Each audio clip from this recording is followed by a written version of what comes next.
Okey, baiklah. Kemudian syarat sah seterusnya apa dia? Suci ataupun wuduk.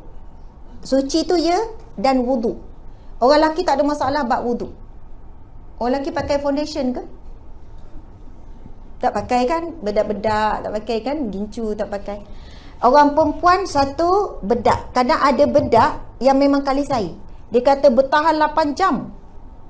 Lepas tu ada pula bertahan 12 jam. Yang tu lagi nak beli. Dia kata kalau berpeluh lagi shining, flawless. Betul lah, kita tak faham benda-benda ni. Kita takut kita flawless di dunia, di akhirat kelak wajah kita hitam berdebu. Sebab di padang mahsyar ada dua wajah je. Putih, berseri, cerah, terang. Yang kedua hitam berdebu di padang mahsyar. Walaupun hidup di dunia cerah putih. Walaupun hidup di dunia kulit dia gelap, negro, hitam legam. Tapi akan dibangkitkan dua wajah ini sahaja. Subhanallah. Sebab itu orang yang risau wajah dia takut tak flawless di akhirat kelak, dia jaga betul-betul wuduk dia.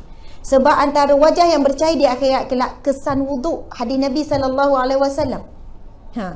Sesungguhnya kalian akan dibangkitkan dengan cahaya wuduk yang berbekas kesan. Maka lebihkanlah had wuduk tu. Kalau muka tu lebih sikit lah, tangan lebih sikit lah, supaya nampak kesan daripada wuduk tu akan keluarkan cahaya di padang mahsyar. Nabi dah tahu itu umatku. Nabi tahu siapa yang Nabi nak tarik beri syafaat. Wajah-wajah yang bercahaya daripada cahaya wuduk, cahaya Al-Quran, cahaya selawat dan cahaya solat. Subhanallah.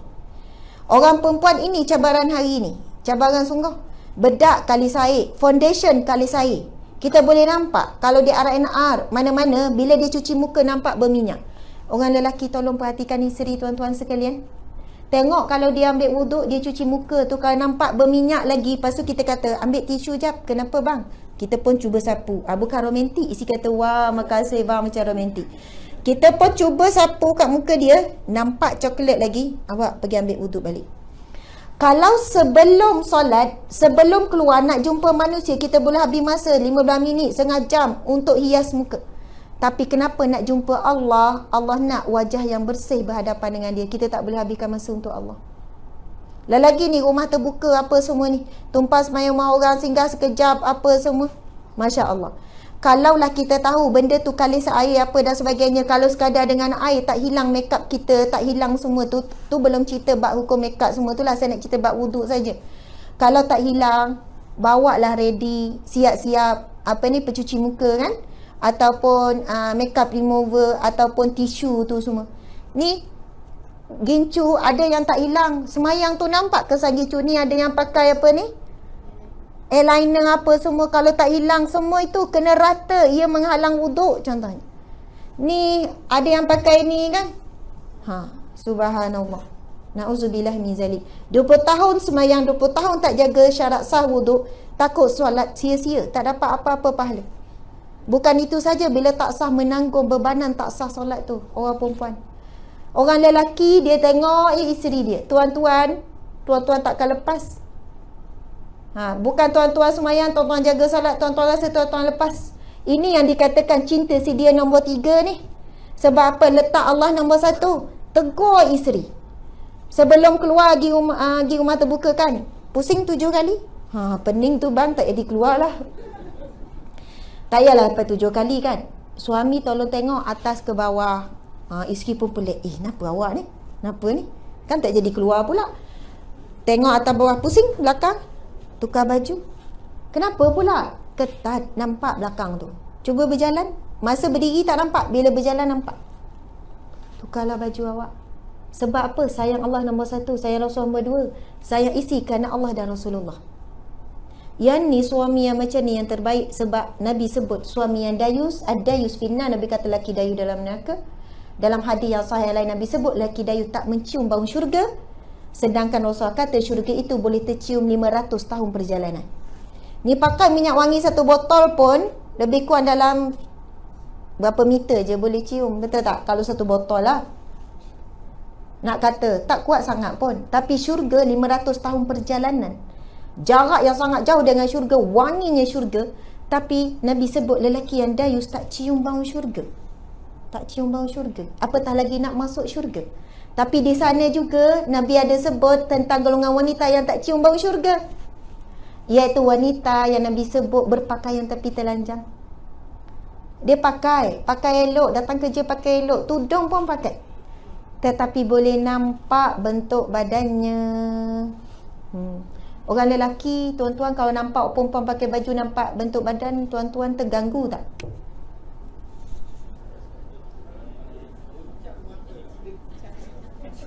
Apa dia sebut? Pejam mata. Masa tu dah lah tengah buat wiring, tuan-tuan. Kan? Nak sambung wayar tuan-tuan pula terputus kan? Terganggu tak tuan-tuan? Jujur lah, jujur. Terganggu. Kira normal lah tu. Kalau tak terganggu, kena cek dengan doktor, hormon tak stabil. Memang Nabi sebut pun, zuyina linas, dijadikan indah. Dijadikan indah bagi pandangan lelaki, antaranya adalah para wanita. Dan Nabi sebut tidak ada fitnah yang lebih berat, ujian lebih baik yang kau tinggalkan kepada kamu, wahai para lelaki, adalah daripada ujian wanita. Subhanallah. Tapi saya sebut ni, orang tanya siapa yang salah, lelaki ke perempuan? Dua-duanya, kedua-duanya. Subhanallah. Sebab itu kita janganlah jadikan kita jadi asbab menyebabkan lelaki tak mampu tundukkan pandangan ataupun naiknya syahwat dia. Dan dalam keadaan tuan-tuan bekerja, di hadapan tuan-tuan ni terbentang bentuk-bentuk maksiat, maka ketika itu memang dituntut untuk menundukkan pandangan. Bukanlah sampai pejam mata, tuan-tuan. Kan? Memang langgar tiang lah. Tundukkan pandangan bukan semestinya jalan tunduk. Kan? Tunduk. Tetapi memalingkan pandangan tersebut, tidak menetapkannya. Bila tengok, terus paling. Ucap apa tu? Astaghfirullah. Ada kata rizki kan Ustazah, pandangan pertama. Lepas tu tak kali-kali tengok. Kan? Kalau dah kali kedua dah berdosa. Jadi dia tengok tak ni. Tak ada istilah rizki pun dalam bab maksiat. Maksudnya bukan rizki yang dimasukkan rizki yang baik. Maksudnya bila tertengok, Allah sedang menguji kita. Ada hadis Nabi, an-nazaratun, pandangan mata, sahmun masmumatun min sihami iblis. Pandangan mata yang bersyahwat lah, adalah anak panah beracun daripada anak panah iblis. Faman tarakaha bi khaifillah li khaifillah, barang siapa yang meninggalkan pandangan mata tersebut kerana takutkan Allah, yajidu halawatahu fi qalbihi, akan diberikan kemanisan iman di dalam hatinya. Mungkin itulah jawapan kita. Kenapa solat tak khusyuk, tak nikmat? Kenapa baca Quran tak rasa nikmat? Kenapa zikir tak rasa apa-apa? Sebab kita sangat tak jaga mata kita. Kita tengok aja, tak ada rasa apa-apa. Bahkan ada orang kata, saya tengok Ustazah tak rasa apa-apa, okey ya. Lagi parah hati dia. Bukan kata iman tuan kuat ni sampai tak tergugat langsung ni. Kalau kita baca kisah para ulama, contohnya Imam Syafi'i, dia hanya ternampak, bukan sengaja, ternampak dia dah hilang beberapa ilmu yang sangat berharga. Kita kata lemahnya iman dia. Tak nak bagi tahu hatinya sangat bersih. Umpama kalau pinggan tu putih kan, tiba ada kotoran sikit, nampak tak? Nampak. Tapi kalau pinggan tu memang dah kotor, tambah kotoran yang baru, tak nampak kotor, memang dah kotor. Lagi kalau hati tu dah hitam, tambah satu titik hitam lagi, tak ada beza dah. Sebab itu antara tanda hati kita ni sehat, nurani kita masih lagi sehat, bila nampak je maksiat, terus terasa. Rasa susah hati, rasa tak sedap hati tengok. Tapi kalau tengok maksiat, tengok benda yang boleh sepatutnya menaikkan syahwat tapi tak rasa apa-apa, kita bimbang hati kita terlalu tenat, terlalu sakit, terlalu kotor. Bukan sebab tanda keimanan, tak. Bukan tanda kuat iman dan sebagainya. Subhanallah. Jadi tadi tu para lelaki sekalian, orang Melayu kita faham lelaki yang dayus ni kalau lelaki takut bini. Sebab tu ada Pertabi, Persatuan Takut Bini. Siapa pengerusi kat sini? Oh, ada yang tunjuk. Pertabi, Persatuan Takut Bini. Yang saya dengar ni daripada orang lelaki. Masa tu saya ada ceramah program wanita, anjuran wanita, Persatuan Puspanita. Tapi hadir masa tu lelaki juga. Saya kata, ada tak puspa lelaki? Dia kata, tak ada Ustazah, Pertabi ada. Pertabi saya tak pernah dengar. Persatuan Takut Bini ataupun Persatuan Bini Menakutkan. Ada yang kata, kau ni contoh suami cakap, tak apalah, aku tak ikutlah lepak malam ni, si aku minta tolong dia kat rumah. Kau ni dayus lah takut bini. Isi aku suruh gosok baju. Isi aku suruh ni. Kau ni, apalah dayus lah, orang lelaki keluar je, tak perlu nak ni. Isteri tak bagi pun keluar je, bukannya ni.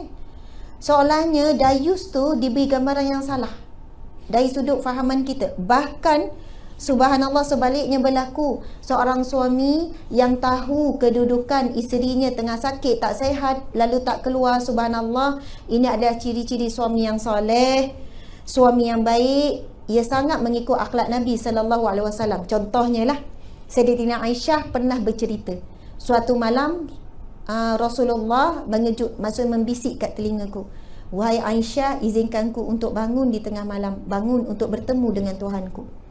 Nak tinggalkan orang rumah ni, isteri ni tengah tidur, bukan nak pergi mana ni, bukan nak pergi mengentai ke membola ni tuan-tuan. Nak keluar, nak bangun, nak tinggalkan di tempat tidur untuk solat. Tanya Aisyah.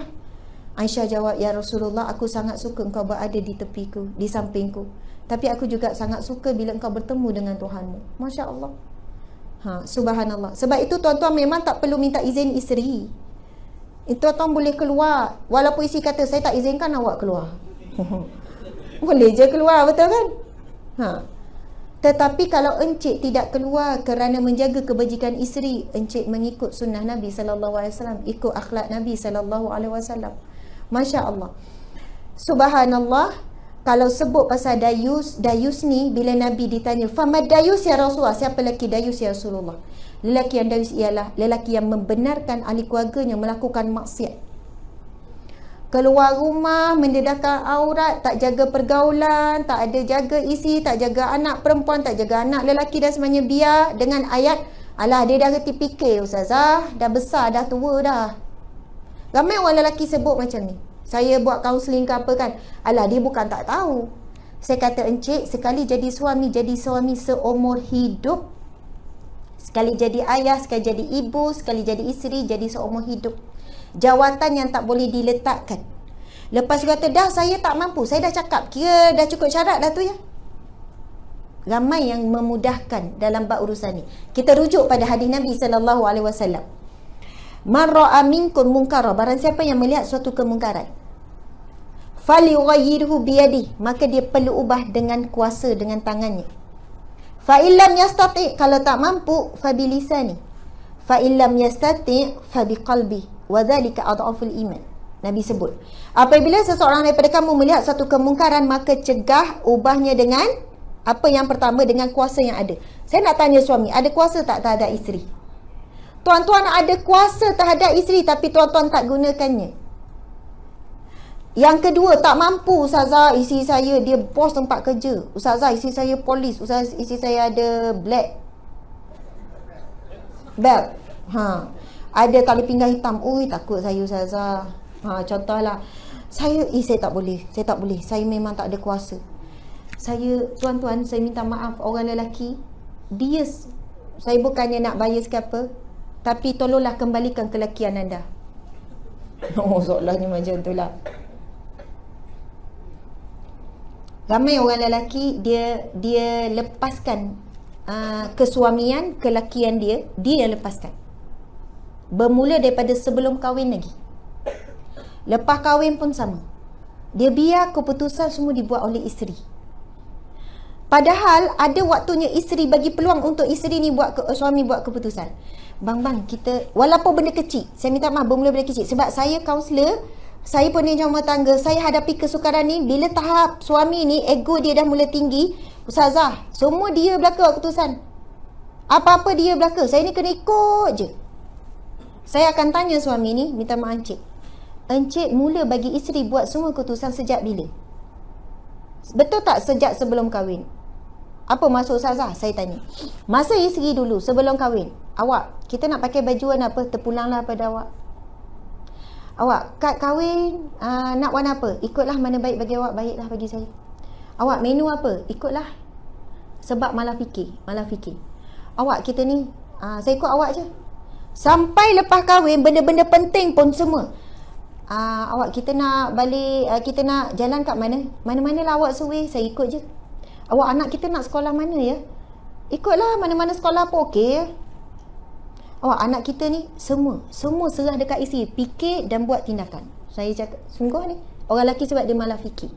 Sampai ketika suami ni, sekali dia nak test. Okey, saya ni, awak ni, isteri dah menjawab. Sebab dah terbiasa daripada awal kahwin, sampai 10 tahun kahwin, 15 tahun kahwin, semua suami malah fikir dia serah pada isteri. Sebab tu bila suami datang, dia mengadu pasal ni, saya kata, encik, berapa tahun encik biarkan isteri buat keputusan, fikir sebab kemalasan encik untuk berfikir dan encik sendiri tak nak buat tindakan, encik kena sabar dalam tempoh yang sama. 15 tahun saya kena sabar. Kalau encik boleh cepat lagi, Alhamdulillah. Encik tak boleh nak immediately untuk isteri berubah sekarang.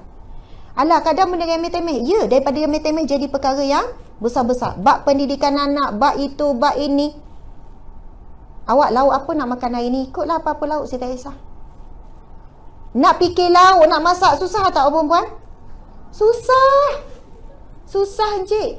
Dia nak fikir, nak ingat balik semalam makan apa, hari tu makan apa ni untuk seminggu. Nak masak apa ni? Tapi lelaki ramai meremehkan. Sebab ayat tu lah ayat paling selamat. Mana baik bagi awak, baik bagi saya. Saya ikut je apa awak, ayat selamat. Sebab apa? Nak kosong, fikiran nak kosong, tak nak fikir. Benda ni subhanallah, saya nak cakap orang lelaki kalau bertanggungjawab sebelum kahwin lagi dia dah cakap. Baju apa saya tak kisah, tapi dengan syarat. Baju kahwin tu nanti awak kena longgar. Tudung awak pakai kena tutup dada. Dia dah tunjuk sifat kesuamian, sifat lelaki sejati tu daripada sebelum nikah lagi. Lepas tu awak solat tu nanti pesan. Saya nak cakap sendirilah. Jangan solat lebih-lebih, natural je, gini. Maksudnya dah tunjuk sifat kepimpinan tu sebelum nikah lagi. Tapi ramai mana hari pertama nikah, suami dah jadi lelaki yang dayus. Dia membenarkan isterinya salam dengan semua orang. Dia benarkan orang melihat bentuk badan isterinya dan sebagainya. Subhanallah, kalau letakkan Allah nombor satu, benda ni tak berlaku. Tapi sebab apa? Lebih mencintai bakal isteri, lebih mencintai tunang, lebih mencintai pujian manusia. Sebab itu Allah berada di belakang. Maksudnya, kesimpulan dah ke ni? Pukul berapa ni? Tak ada soalan ke? 10.30, ada lagi masa sikit. Kalau ada nak tanya, angkat tangan terus ataupun tulis surat. Saya sangat suka in between ni. Sebelum habis ada soalan-soalan, saya tak nak short sendiri. Mungkin ada orang lelaki nak tanya, kita buka dulu boleh?